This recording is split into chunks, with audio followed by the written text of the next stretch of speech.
So, das ist eine kleine Demonstration des Hustenerkenners, Dry Cough Erkenners.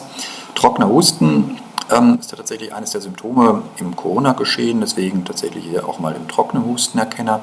Also wie man sieht, Background Noise, gemittelt ist es relativ klar, dass hier gerade gesprochen wird und eben kein Husten resultiert. Jetzt kann ich mal ein paar Husten-Episoden einsimulieren.